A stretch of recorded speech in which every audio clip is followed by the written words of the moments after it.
the American justice system. Mwah. As alcohol poured into the nation, a lot of it was going to a new type of drinking establishment that had been booming in popularity. A secret drinking establishment. So secret that from the outside they often look like ordinary shops or homes. So secret that you usually needed a password to get in. So secret that everybody knew about them. Speakeasies. And once you were in, the party went all night long. They were in Scantily Great clad Gatsby a lot. flappers, snake ladies, jazz. It was a roaring time to be alive. Some publications even posted reviews of these illegal clubs, and bribes galore kept the party going. It seemed like half the police officers and federal agents in cities like New York were receiving kickbacks from speakeasy owners. Hey!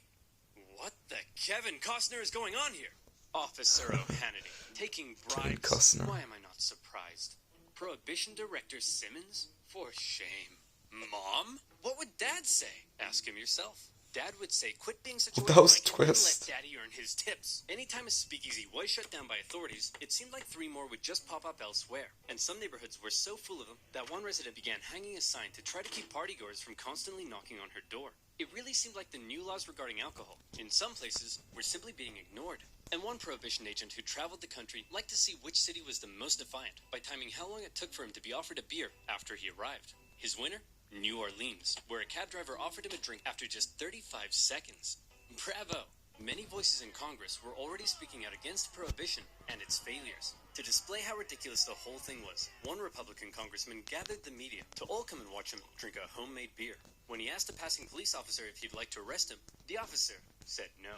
Hey Wayne, is all this what you had in mind? I thought we were going to make the country better, but it almost seems like it's worse. What do you mean? Alcohol consumption is down. Well, that may be true in your small-town world, but it says here drinking in some areas is up, as are arrests for public intoxication, drunk driving, and incidents of liver cirrhosis. The general chaos has turned America into a nation of criminals with no respect for the law, and all these attempts at enforcement are just costing the economy valuable money and eating up judicial time and resources. Release the lines. The social change and corruption that Wheeler and the Anti-Saloon League had been so eager to prevent, in the cities at least, was surging. See, when something's legal, you can usually regulate and control it. But make that thing illegal, and often anything, becomes fair game. Legal drinking age, gone.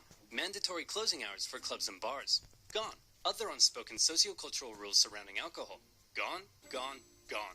In speakeasies, different genders and ethnicities were beginning to mingle in a way they hadn't done before. The Roaring Twenties saw a monumental shift in culture. Not least of all, because now men and women could flirt in public without being damned for eternity. An outraged Wayne Wheeler did his best to make sure that anyone breaking the law was punished. He had even stricter legislation put in place in New York. But all this did was clog up the justice system with petty drinking violations, and judges began letting everyone off with light fines, so the judges could get back to dealing with things that actually mattered. You know, things like murder.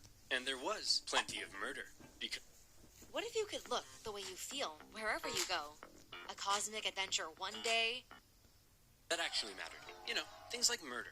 And there was plenty of murder. Because bootleggers and moonshiners were one thing, but prohibition had given another kind of criminal an opportunity to make a fortune. Mobsters and gangsters. Hey, Fat Tony. Big news. Hey, Fat Joey. What's up? I just got word from Fat Louie here that the government's outlawing alcohol. You know what that means.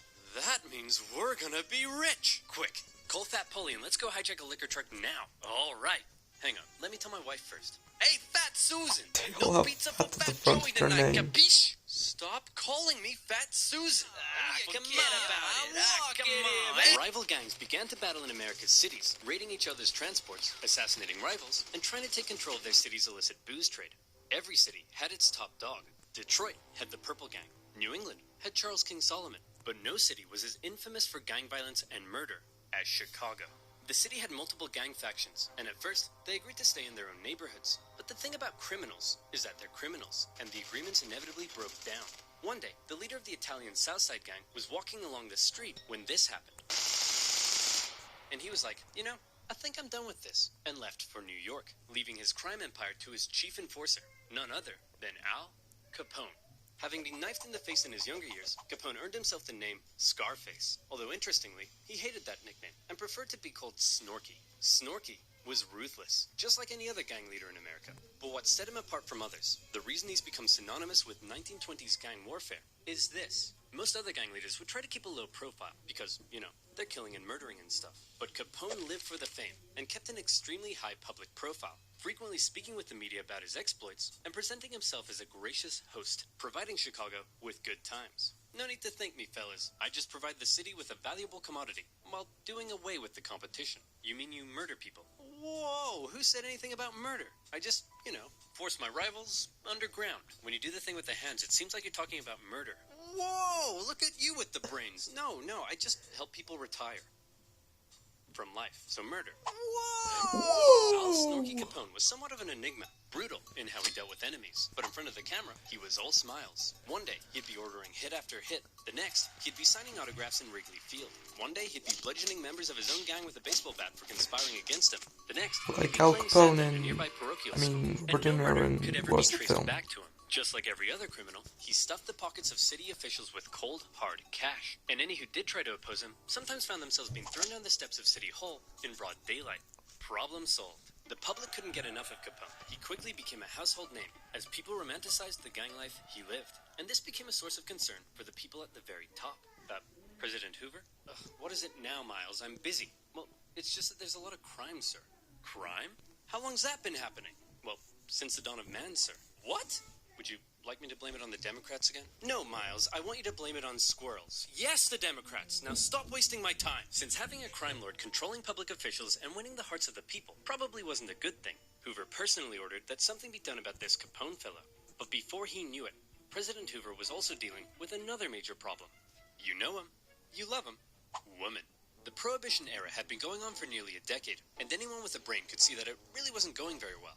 One person with a brain was Pauline Sabin, an extremely influential and rich woman who served on the Republican National Committee, fundraised for Republican presidents, and had a secret wine room in her giant mansion. She initially supported Prohibition, but was now disgusted at the chaos it had created, and she began a new women's movement, this time not for Prohibition, but against it.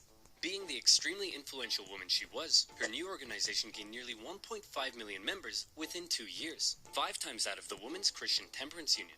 She hated that the WCTU claimed to speak for all women, and she began calling for the repeal of the 18th Amendment.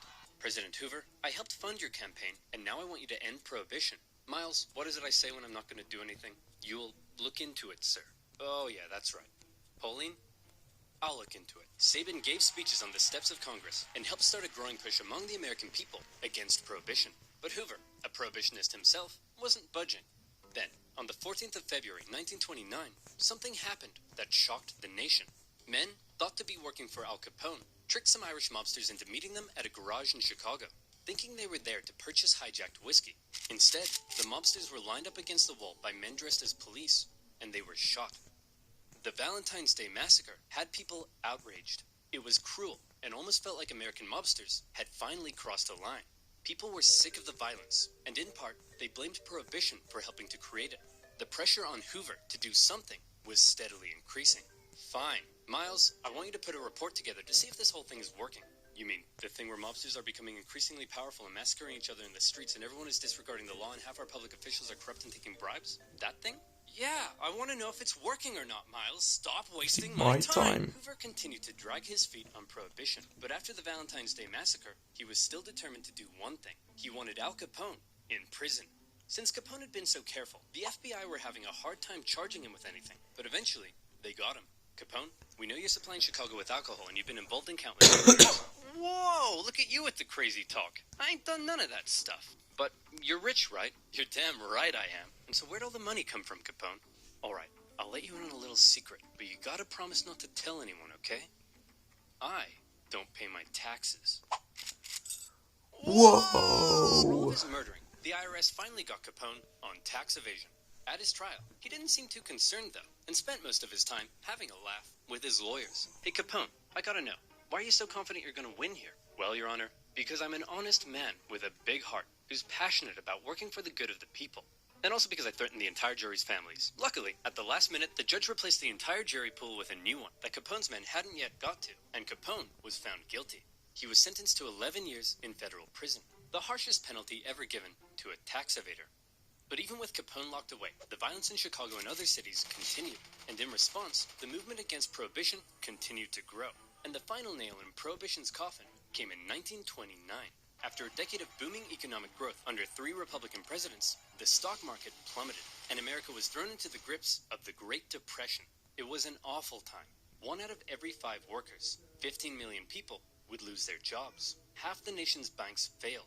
Temporary shantytowns were built for the broken homeless in public parks.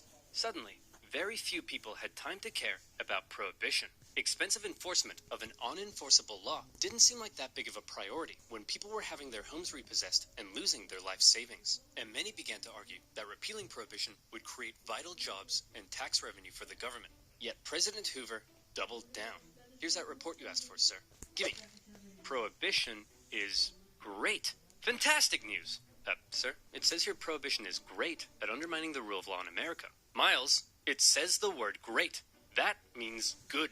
Now stop wasting my time! The public increasingly shocked at the violence they saw in the streets, the corruption they saw in the government, the general disregard for the law, and now an economic calamity had enough. For his re-election, Hoover faced a Democratic candidate who promised to finally do something about prohibition. FDR. Franklin D. Roosevelt.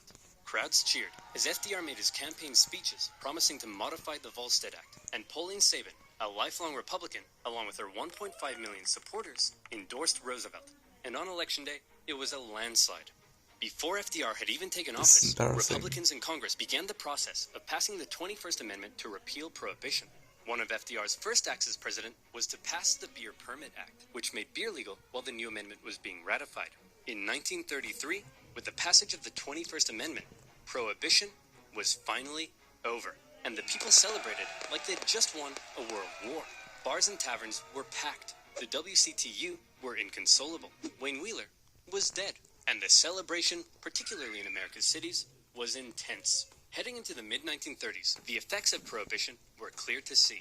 From now on, culture around drinking had changed, with men and women drinking together, not in saloons, but in bars and taverns. The crime syndicates that had been given so much power through prohibition remained powerful as they moved on to other things.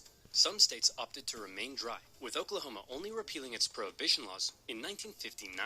To this day, there are still counties in America with some form of prohibition. So what did we learn today, kids? What's the big lesson here? What's the moral of this story that we can all take away and apply to our day-to-day lives? Maybe that you shouldn't force your own morals on others who don't share them? Maybe that if you tell Americans not to do something, that's the one thing they'll definitely do. Or maybe there is no lesson. Maybe we're all just a bunch of dumb, stinky idiots, and we're all doomed. The end. So anyway guys, that is it for this video. If you liked it, like, comment and subscribe. Bye guys.